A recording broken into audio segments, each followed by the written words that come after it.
This series of videos is going to talk about how to take either documents that aren't easily editable or documents that aren't digital at all and turn them both digital and editable for your students.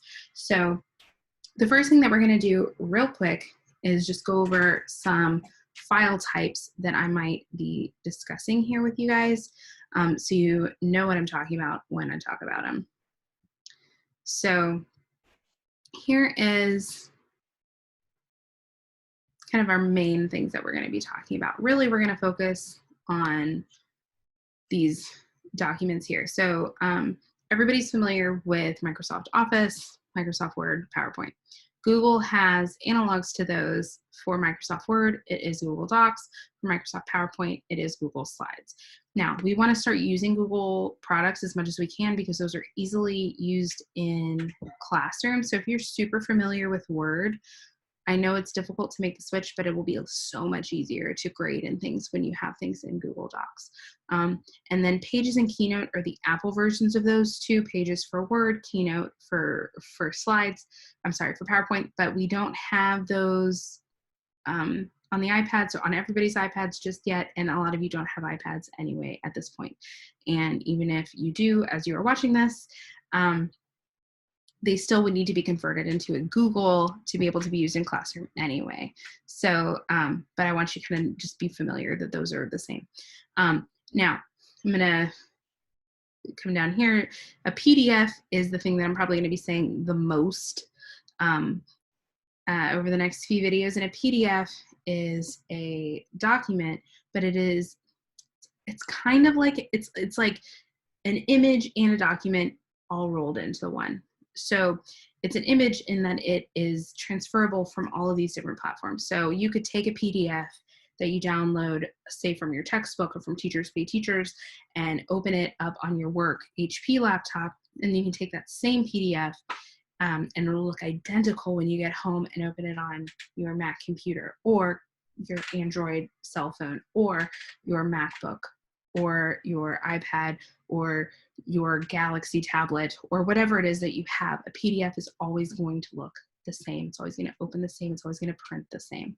There's no formatting anywhere. So in that way, it acts kind of as an image, but it is still a document. It's an editable document. It prints in normal or like kind of page size formatting. Not all PDFs are 8.5 by 11 or 11 by 8.5 by any means, but they print kind of as you see them. And they're not insertable. They're their own document. So like, you know, if you have, say, a Word document, you can't insert another Word document in there, but you can insert, say, a Google image. PDFs are the same way. You can't like take a PDF and insert it into a Word or insert it into a doc or a slides or something like that. So in that way, it acts as a document. It can be used as a form to fill out. We probably all filled out a PDF form online before and printed it out. But I had to update my W-4 at the beginning of the year, and it was a PDF with a form, and I was able to like type in all my information and then print it out and sign it, and I didn't have to handwrite like my address and stuff. But and the kids can do that. So if you have a PDF, that is a possibility on the iPads, but it's very cumbersome. And on Chromebooks or iPads, it's just kind of difficult. It's not user friendly. Once they figure it out, it's not super hard, but like the learning curve is high. It's hard to upload back onto Classroom, and then you don't get the same kind of grading and editing capabilities or annotating capabilities that you do when you use a Google document. So that's kind of the aim here, is to get those things that are PDFs or docs or whatever into Google Docs. Word documents or PowerPoints into Google Docs. Really, we're going to be focusing on PDFs or hard copies of things. A zip file. File is kind of a misnomer. It's more of a folder. It's more of a box.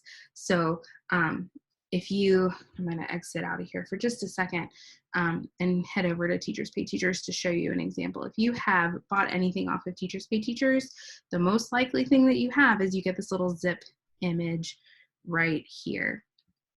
I'm going to use my spotlight. So you get this little zip image right here. And when you download it, it downloads as a zip, and you have to kind of unpack or open it. In Apple products, when you download a zip, you really just have to open it. You have to click it to open it, and it will unzip for you. In Word products, in Office products, like our work computers, if you were to open that folder, it doesn't automatically take everything out of the zip. It will ask you if you want to extract it, which I kind of like and prefer, because like, let's say you get just like a huge zip with like 10 or 12 documents, and you really only need a couple things. You can choose to only extract the things that you want to, and everything else stays compressed, and it kind of saves some memory and some room on your computer. But they're both really simple and user-friendly to open. I'm sure all of you have done it, whether you realized it or not. But that's a zip. And then, I won't spell that anymore. There we go. Okay, so back to this. The last thing that I want to talk about are these two image files, and one is a JPEG and one is a PNG. A JPEG and PNG are fairly similar. You've probably dealt with both with or without realizing it. So a JPEG is the file that you would get, say, if you take a picture with your phone and then email it to yourself. Those are JPEGs. A PNG is something that is scalable. It means it can be made bigger or smaller, and the integrity of the picture, the integrity of that image doesn't change. I'm sure, I know I've done it. If I have a JPEG and I try to print it, and I try to print it too big, like if I take a picture off my iPhone, I can't just like print like an 8.5 by 11 version of that picture and have it look the same as it did in the smaller size. It's just not meant to be stretched that big. Whereas a PNG is different. It can be stretched and scaled and made bigger. Now, we're going to be talking about JPEGs mostly today, or in this series of videos, but PNG is something that might also come up. And so I just want you to kind of be familiar with that. You might also have seen them, if you are a Bitmoji classroom person, you use PNGs because they don't have backgrounds. So if you insert a PNG into a document, it doesn't have that white background that a JPEG would. And so that's kind of the biggest difference that most people would notice. But again, a PNG is easy to make bigger or smaller, whereas a JPEG can't really be made super big without losing some integrity of that image. Now, we don't really have to worry about that today. Now, so when would you use this? You would use this if you have, like I said, a PDF of an image. So if you have downloaded something off of Teachers Pay Teachers, or if your textbook has PDF capabilities and you download worksheets off of your textbook, that would be something that you would want to digitize, or I'm sorry, not digitize, but make editable. You would also want to digitize something like this, where it's a handout, or again, a workbook or something like that. The other thing is if it is not easily changeable to a Google Doc. Now, I'm going to share my screen one last time real quick here. And when we have, that's not what I meant to do. When you have a PDF and you want to put it into Chrome. Chrome does some cool stuff, or I'm sorry, Drive does some cool stuff when you're trying to put things into Drive.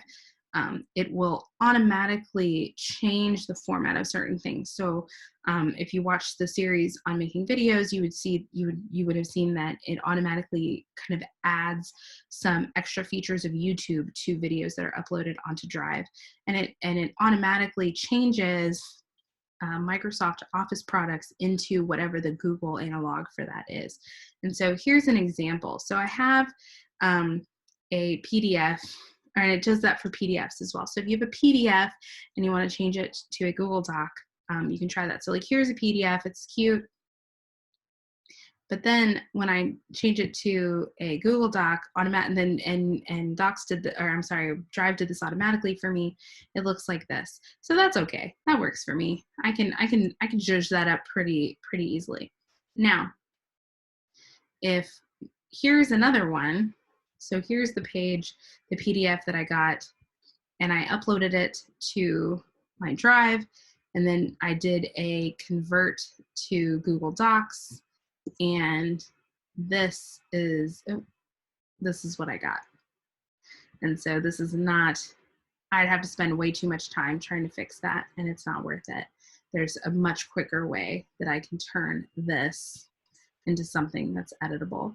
And so if it's something that you can't easily convert using Drive to make it a Google Doc or Google Slides, then you're going to want to do the process that I'm going to show you in the next few videos. So in the next video, we're going to talk about how to do that, starting the steps. So I will see you next time. Thanks so much. Bye.